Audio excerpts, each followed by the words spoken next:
Hi there. Council tax, bankruptcy, prescribed forms. If the council have a liability order from the magistrate court, why do they bother with a statutory demand when they can enforce it in the High Court straight away? Something to think about.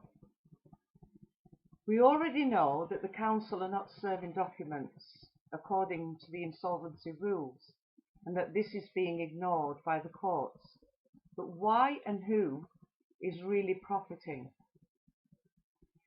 Did you know that statutory demands and bankruptcy petitions and bankruptcy orders are supposed to be on prescribed forms that can be downloaded from the Insolvency Service website? Please remember that the insolvency forms are not supposed to be altered unless the insolvency rules or act says otherwise. Prescribed forms means that they are not supposed to be altered or out of date. You may be surprised to know councils are using outdated forms that may also have sections missing. Always check any forms you receive for defects. You may find that the court name that is endorsed on the petition by the court staff is incorrect and does not in fact exist anymore, or may be abbreviated, which is against the insolvency rules. You may find that the title and form number and insolvency rule have also been removed. The court, and no doubt the official receiver, who also happens to be an officer of the court, will class any defects as administrative errors. How many errors can one case have?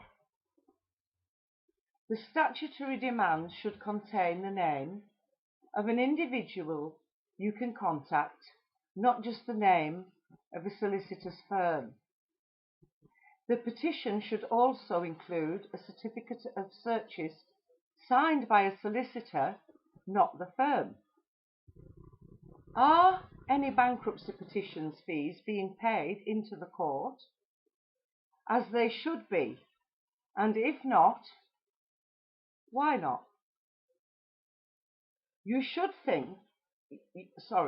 would think that the council's insolvency experts would be aware of the correct insolvency procedures and forms, especially if they put out to outsource solicitors or agents.